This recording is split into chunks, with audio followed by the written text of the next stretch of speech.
Bismillahirrahmanirrahim. Assalamualaikum warahmatullahi wabarakatuh. Ketemu lagi dengan saya Ibu Tresna. Pada pertemuan kali ini saya akan membahas tentang RPS kelas 1B, mata kuliah Falsafah dan Teori Keperawatan. Mata kuliah Falsafah dan Teori Keperawatan Universitas IPB Majalengka, program studi ilmu keperawatan dengan kode mata kuliah 1136, rumpun mata kuliah keperawatan, bobot SKS 3 SKS, semuanya tetap buka.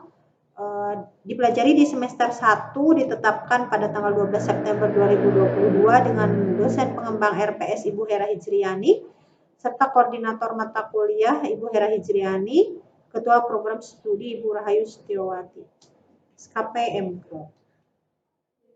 Untuk deskripsi mata kuliah ini yaitu mata kuliah ini membahas tentang falsafah, paradigma dan konseptual model dan teori keperawatan serta prinsip-prinsip pendekatan holistik dalam konteks keperawatan.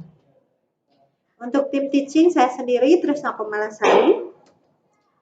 Kemudian di sini ada pokok bahasan yang akan kita bahas pada mata kuliah tersebut, diantaranya adalah ada falsafah, paradigma dan paradigma keperawatan, falsafah ilmu berpikir logis, deduktif, induktif, keperawatan sebagai ilmu, aspek ontologi, epistemologi, dan metodologi, kemudian definisi teori dan teori keperawatan, kemudian komponen suatu teori, meta paradigma keperawatan, manusia, lingkungan, sehat, dan keperawatan, kemudian hubungan paradigma dan teori keperawatan, kemudian jenis atau tingkatan teori keperawatan terpilih, diantaranya ada teori Nightingale, Henderson, Peplow, Watson, Oren, dan Roy, dan yang lainnya.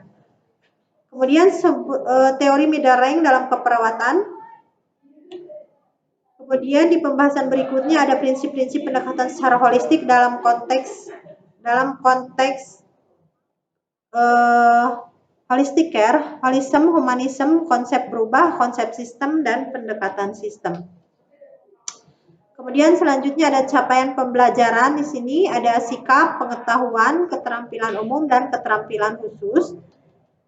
Untuk sikap pada falsafah dan teori keperawatan di sini diharapkan menjunjung tinggi nilai kemanusiaan dalam menjalankan atau bertugas berdasarkan agama, moral, dan etika, kemudian menghargai keanekaragaman budaya, pandangan agama dan kepercayaan, serta pendapat atau temuan orisinal orang lain, kemudian menunjukkan sikap bertanggung jawab atas pekerjaan di bidang keahlian secara mandiri, kemudian mampu bertanggung jawab terhadap praktek profesional meliputi kemampuan menerima bertanggung jawab terhadap keputusan dan tindakan profesional sesuai dengan lingkup praktek keperawatan yang bertanggung jawab secara hukum dan perundang-undangan. Kemudian untuk CPL sikap falsafah dan teori keperawatan di sini diharapkan mampu melaksanakan praktik keperawatan dengan prinsip etis dan peka budaya sesuai dengan kode etik keperawatan.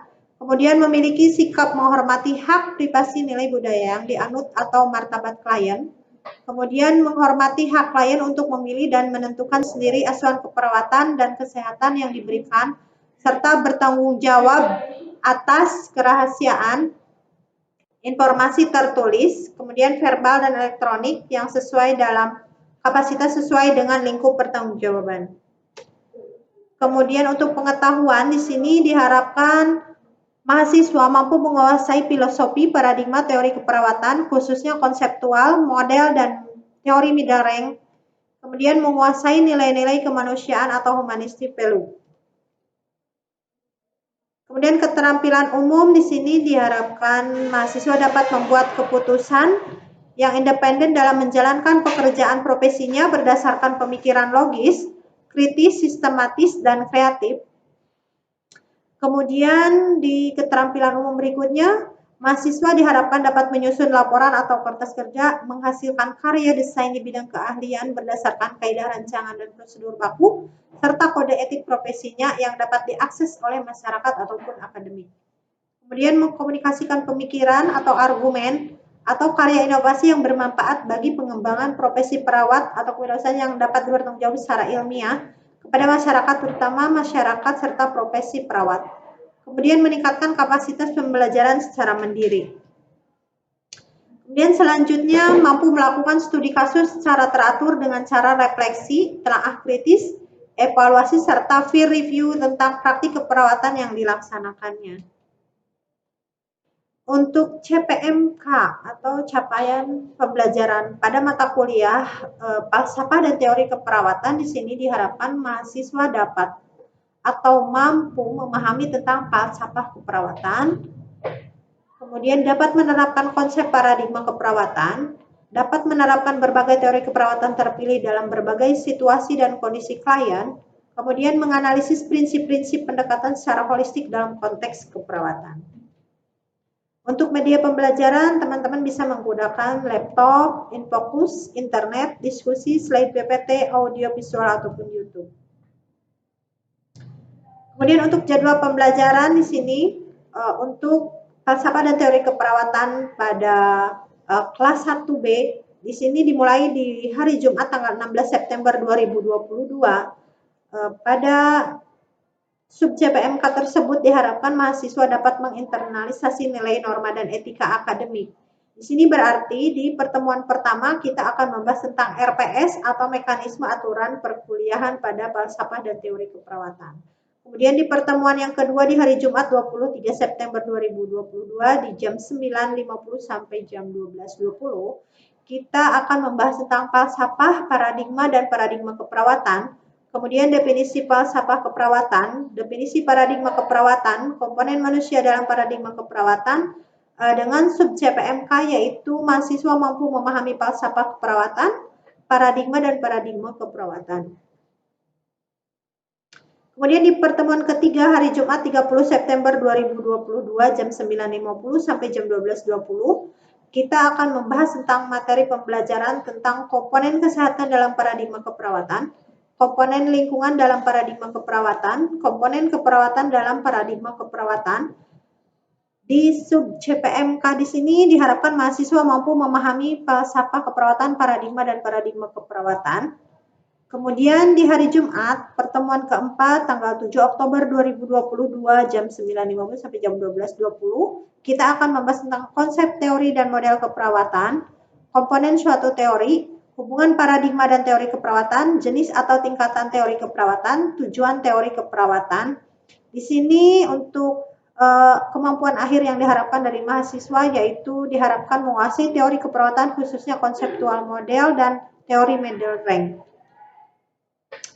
Kemudian di pertemuan kelima hari Jumat 14 Oktober 2022 jam 9.50 sampai jam 12.20 kita akan mempelajari tentang teori keperawatan terpilih, diantaranya adalah teori keperawatan tentang Nightingale, Henderson, Peplau, dan King. Diharapkan mahasiswa menguasai teori keperawatan khususnya konseptual model dan teori middle range teori. Kemudian di pertemuan ke-6 hari Jumat 21 Oktober 2022 kita akan mempelajari tentang Leninger, teori Watson, teori Roger, teori Johnson, teori Idazen-Orlando. Untuk kemampuan akhir di sini diharapkan mahasiswa dapat menguasai teori keperawatan khususnya konseptual, model, dan teori middle range. Kemudian kita bertemu di tanggal 31 Oktober sampai 4 November 2022 adalah ujian tengah semester. Kemudian teori dilanjutkan setelah UTS, yaitu di pertemuan ke-7 hari Jumat 28 Oktober 2022 masih di jam yang sama, jam 9.50 sampai jam 12.20 kita akan membahas tentang teori Orem, teori Roy, dan teori Betty Newman. Kemudian di pertemuan ke-8 hari Jumat 4 November 2022 kita akan membahas tentang teori keperawatan Kolkaba, teori Fender, dan Mercer. Kemudian di pertemuan ke-9 hari Jumat 11 November 2022 kita akan membahas tentang konsep holistic care, holism, humanism.